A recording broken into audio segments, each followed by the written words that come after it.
Good evening and salutations, my GH fans.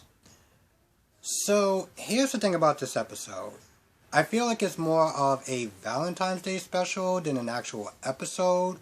So, there's not a lot that actually happens. But let's talk about it anyway. Well,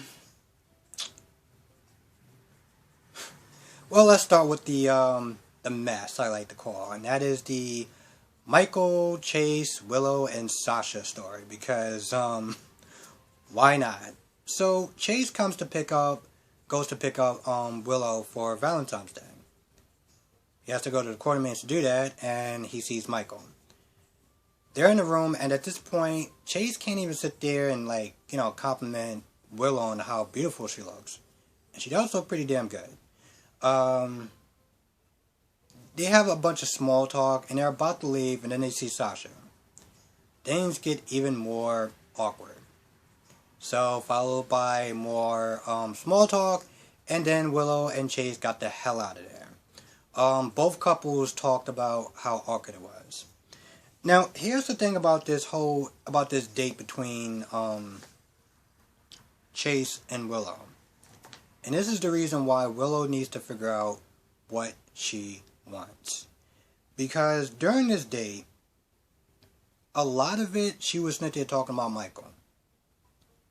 Up until a point where she actually had to catch herself and apologize.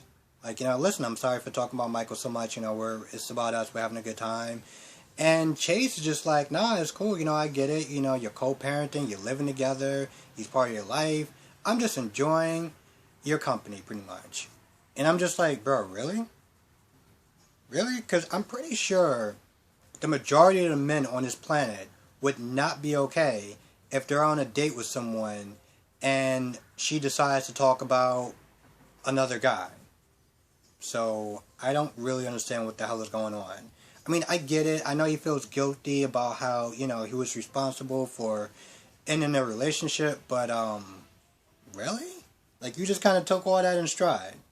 And then another thing, they're about to sit there and order wine. And, Willow talks about, oh yeah, me and Michael, we've been, because Chase is like, oh, so are you saying our wine guy? And Willow's like, well, no, not our wine guy, but me and Michael's wine guy. We've been doing a lot of wine tasting and stuff like that. I was like, I'm sorry, what? So let me get this straight. The thing that y'all used to do, your traditional whatever of tasting wine every weekend or whatever and just kind of learning about stuff. Now you're just doing that with Michael and talking about it's just that, that's cool, Let me tell you the reason why that bothers me a little bit. And I know this is kind of a weird analogy, but try to follow me for a minute. So I was going out with this girl, and we sit there and watch Psych. Every weekend we sit there and watch Psych. Great show. Had a lot of fun watching it. It was just our thing that we used to do. Things didn't work out for various reasons that I'm not going to get into. And, over time I wound up seeing somebody else. Now, our thing was House. Again, another great show. Watch it every week. And, that was just our thing. One time we was watching Psych. And for me, it just felt weird. It felt weird. It was a fun episode and I enjoyed, our time together or whatever. But, it was just weird because it was this isn't, this isn't our thing, And so the fact that she was just so brazen, just talking about oh yeah, the thing we used to do, yeah, now me and this guy does it.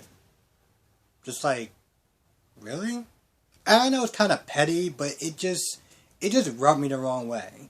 Plus the fact that when she was talking about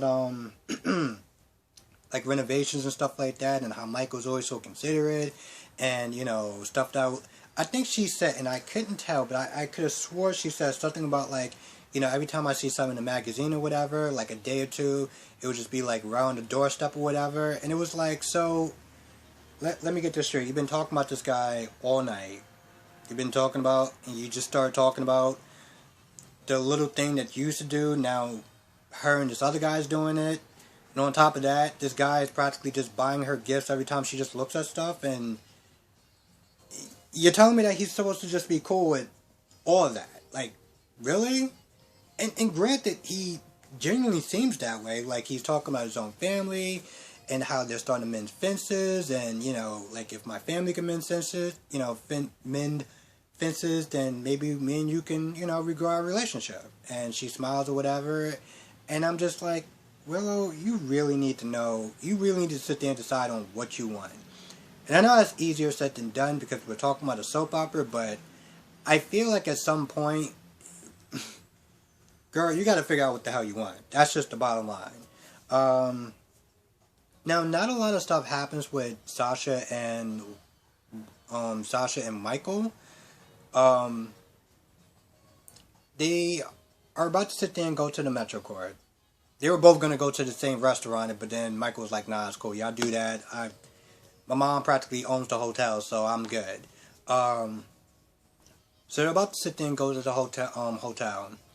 But then Michael gets a call that Brando's in the hospital. So Michael and Sasha goes and visit him. And when they get there, you know, Sasha is concerned. She's like, you know, what happened? Are you okay? And then, you know, she's like, well, no, you know, because, you know, Brando's like, nah, it's cool, just, you know, whatever, it's no big deal, whatever. And Sasha's like, no, what are you talking about? You saved my life or whatever. But here's the thing, the way they are talking, I feel like either Michael didn't pick up on that, or he did and he chose not to say anything because, you know, he's in the hospital, so he's not going to sit there and be a dick about it. But you can tell it was some sort of, I don't know, chemistry or underlying tension with those two.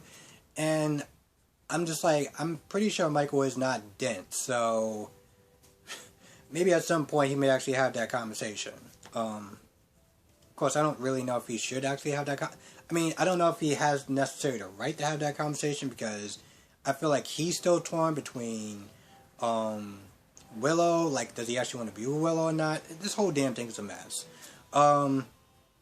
Ultimately, I don't think they wound up doing anything because Michael got another call and talked about plans are going to be changing, or change of plans. Now, Brando was talking to Jordan because, you know, he got shot in the leg. And Jason walks up and he's like, you know, he just want, I guess, see how he was doing or whatever. So Jordan starts asking a bunch of questions like, what happened? How'd you get shot? Did you see who shot you or whatever? Do you have any ideas who it is? And of course, Brando just says, no, and no, because I couldn't see him. You know, he shot me from behind. Jordan's like, yeah, but this person did it at close range. Are you sure you didn't see anything? And Brando's like, nope. And of course, Jordan turns to Jason and is like, so, you wanna kind of weigh in on this? You have any ideas what happened? Did you shoot him? Pretty much, that's practically what she's sitting there asking him. Of course, Jason denies it, like, you know. And at some point, he's like, well, maybe it's a gift, you know.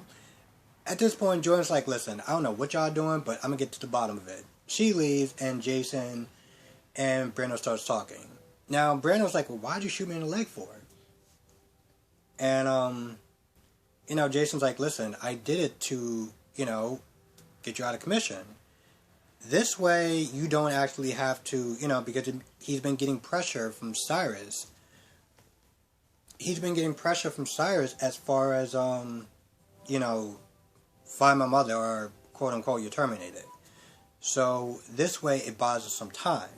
Now, I'm not going to lie, I said it yesterday, I thought that they were going to do, like, you know, faking his death or whatever. But I guess it's not that extreme yet, or I'm not going to lie, I just don't know.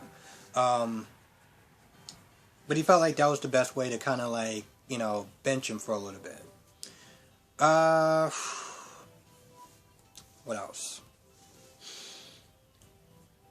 Man, there's a lot there's a lot of people and not a lot that happened. So let's talk about Curtis and Portia. So, you know, Portia agreed to help Curtis go out and stake out or whatever. They go to this nightclub because he's sitting there looking, you know, into this whole cheating spouse thing. Portia is actually having a good time. you know, and she tells Curtis, listen, you know, between work and being a mom, I don't really actually have a lot of time to, you know, have that thing called fun. So she's actually having a good time. They wind up spotting a guy. He is really like, you know, between this guy and I guess this employee, this female employee or whatever, like they're like really on top of each other. They're not even sent to trying to hide anything, you know. And at first, you know, Portia's like, well, maybe they're just kind of hanging out, they're just friends, you know. And you know, Curtis is like, they didn't stop looking at each other. They start touching on each other and everything. And at this point, Curtis pretty much kind of got confirmation. He takes some pictures. He takes more pictures of them, you know, kind of doing the devil's tango a little bit, or I guess foreplay. And you know, at this point, Curtis kind of got what he needed, but Portia again is actually having a good time. Quote unquote, she said this was her little mini vacation. So, you know, Kurt's like, listen, let's just have a good time. Let's just hang out. They both smile at each other, and you know, it's nice seeing Portia actually have a good time and not just be the quote unquote try not to curse, but you know, I remember when she came across, you know, she came at Ava in this really nasty way, you know. I get that she was being protective of her daughter, but she was nasty, and I don't even remember her really giving a proper apology. So right off the gate, I'm not gonna lie, I wasn't feeling her. Of course, seeing her in that gym outfit kind of changed a little bit, but I wasn't really feeling her.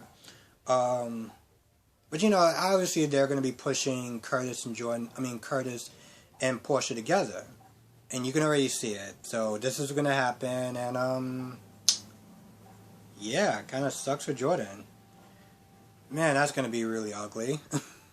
And at some point they talk about Taggart and you know, all that other stuff. I'm not gonna lie, honestly, tell you the truth, that stuff kind of got sidelined because you could just see the chemistry between Portia and Curtis, and I think that's pretty much the takeaway of that whole scene.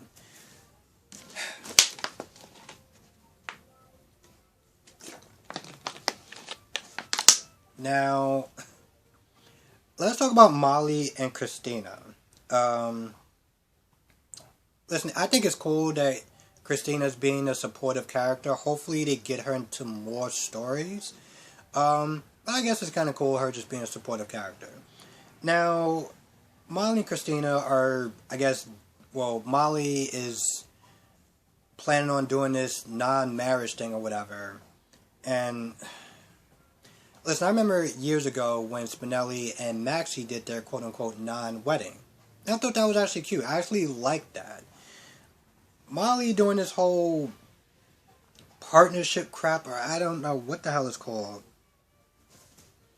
I'm not gonna lie, it just seems kind of stupid. Just seems kind of dumb. And, you know, she's doing it because of the patriarchy or some BS or whatever that she came up with. But anyway, this is what they're doing, and for whatever odd reason, they didn't bother to invite Sam or Alexis.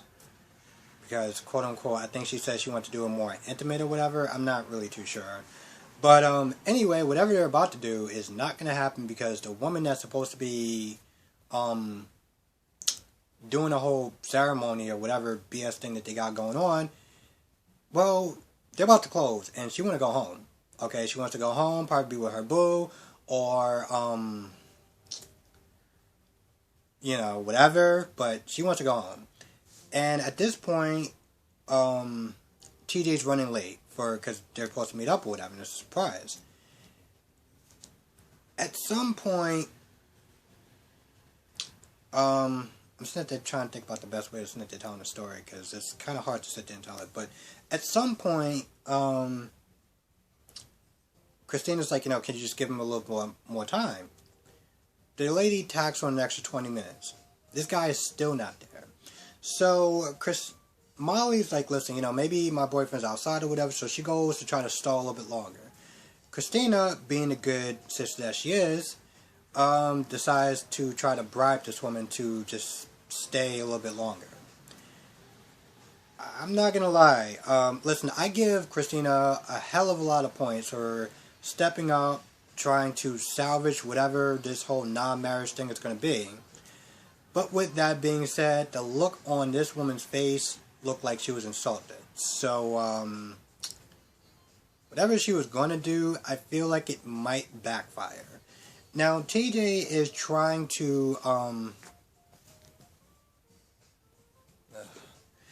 TJ Smith is trying to get the Molly. You know, he finished whatever round he was going to be doing with Britt, and now he's ready to go. But for whatever odd reason, his car won't start. Any sort of Ubers or whatever is just nowhere around. But Jordan's there, and Jordan offers to give him a lift. You know, Jordan's like, listen, I know we got our whatever going on, but you're obviously in a tight jam.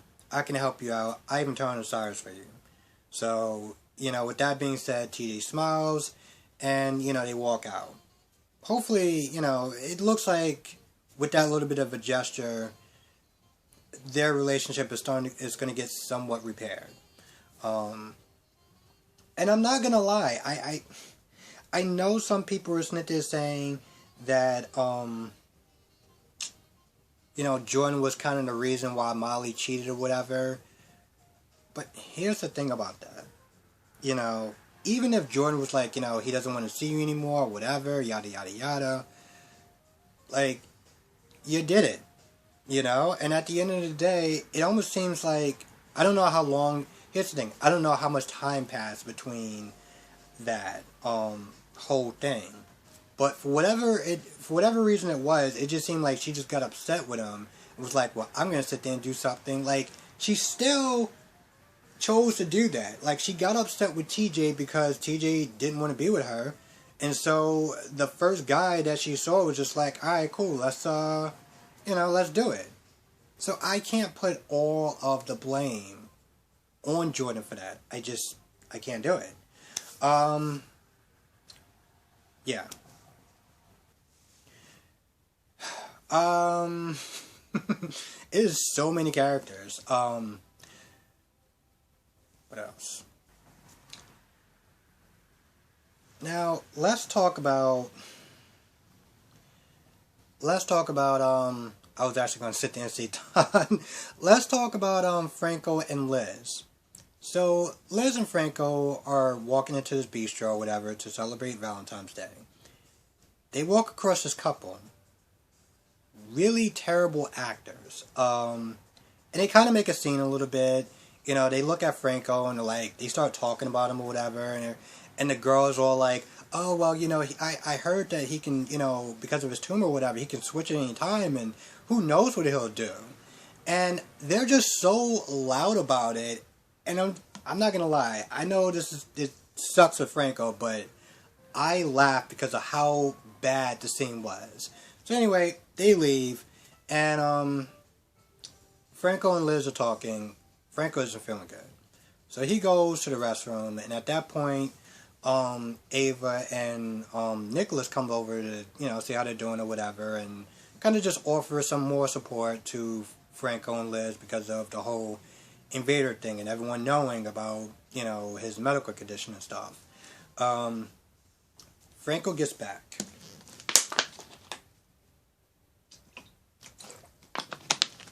Franco gets back, and he touches his hair, and he notices that he's losing his hair.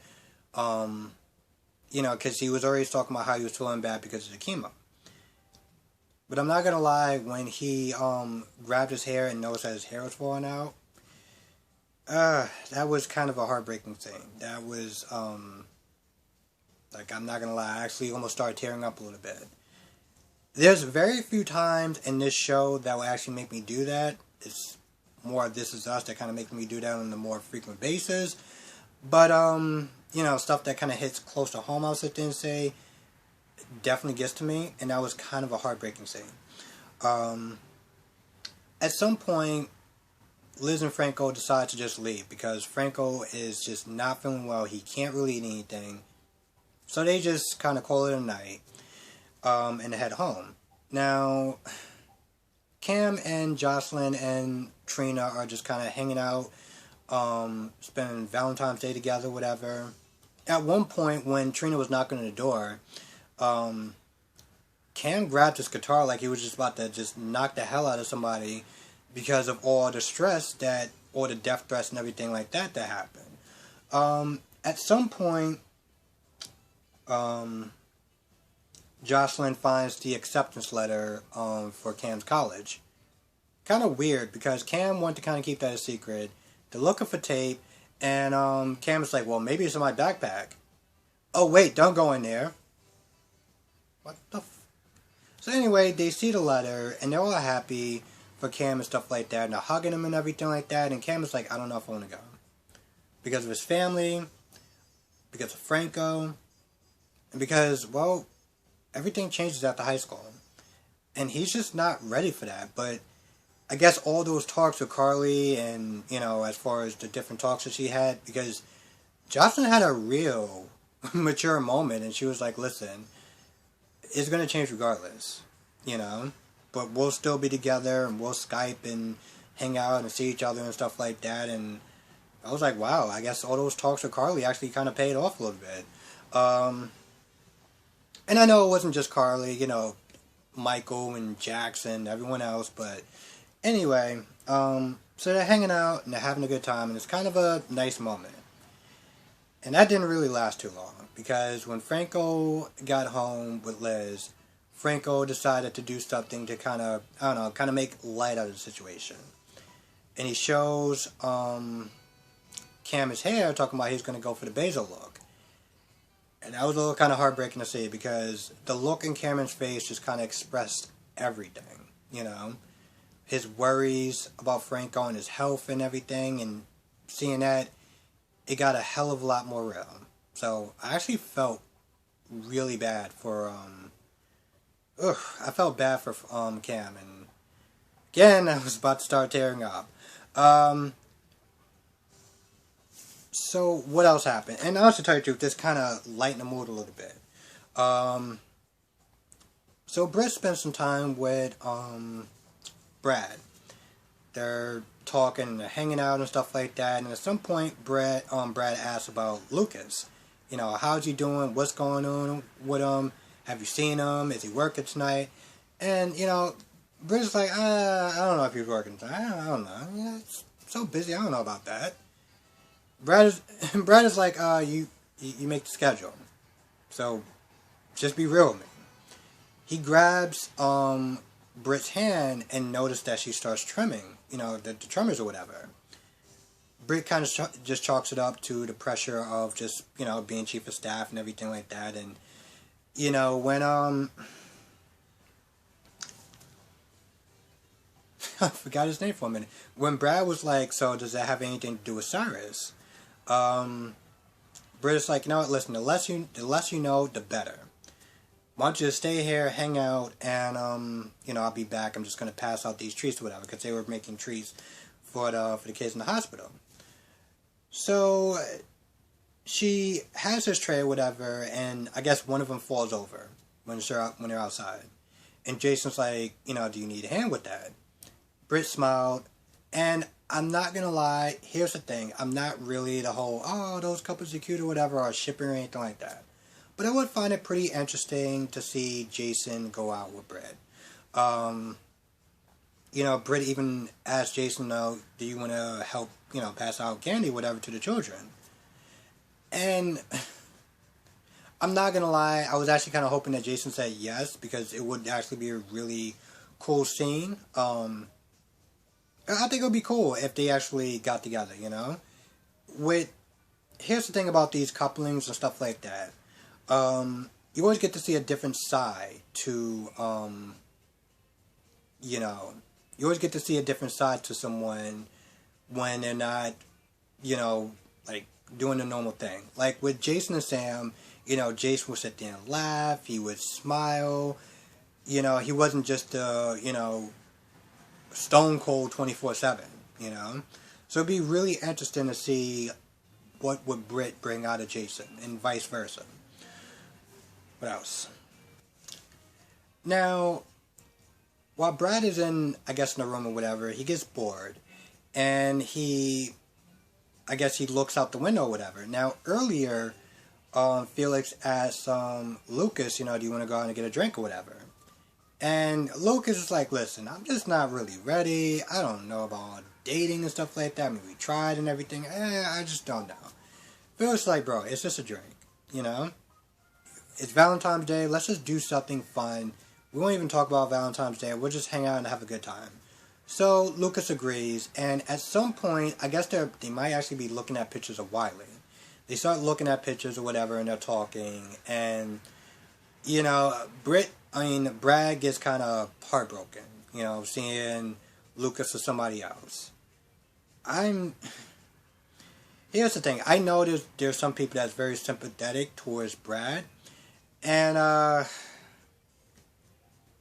know it's probably not right to sit there and keep grudges, but I'm not gonna lie, I really do not like Brad, and I've never liked him since, the whole Brad tried to blackmail Michael into having sex with him. It just came across as a very scumbag move, and ever since then, I'm just like, I really do not like you. But I guess some people may feel sorry for him, so yeah. Ava and Nicholas spend some time together, and here's the thing. They're having a good time, they're talking, they're seem like they're really happy, and a gift comes. A waiter comes over and brings Ava a gift. Now, Nicholas, I guess he must have had something planned, but here's the thing, though. Excuse me. Here's the thing, though. When Ava opens up the gift, it's a giant roach. And, they're both like, ew, that's gross, that's disgusting. Why would I want that? And I don't remember what the joke was, but somebody said something along the lines of, like, who actually liked roaches? So Nicholas has no idea who sent that. But, he's like, we'll get to the bottom of this. Spoiler alert, and this is who I think it is. Brian Ryan. Brian Ryan is the one who sent that roach to Ava for Valentine's Day, because why not at this point? Anyway, with that being said, I think that's actually about it. Wow, this review seemed a lot longer than normal. So I kind of apologize for that. If I missed anything, I also apologize for that. Because I'm not going to lie, this is my 7th time doing this. I don't know what's going on. But with this tablet, I'm not using my new tablet because I got some stuff to clear out. And with this tablet that I'm using, the battery life is just, well, not good. So it kept cutting off on me, and I kept redoing it over and over again, and sometimes I kept doing it because I just didn't like how it came out. And my motto is, again, if I don't do something right and I don't like how it comes out, I'm just not going to do it. People watch my reviews, and if you watch it, I'm going to, do my best. But with that being said, I don't know if I actually missed anything. If I did, let me know in the comment section below. Again, apologies for it being so long, but this was, I don't know if it was kind of a long episode or I just had more stuff to talk about. But with that being said, that's going to do it. If I missed anything, write it down in the comment section below, and I apologize in advance.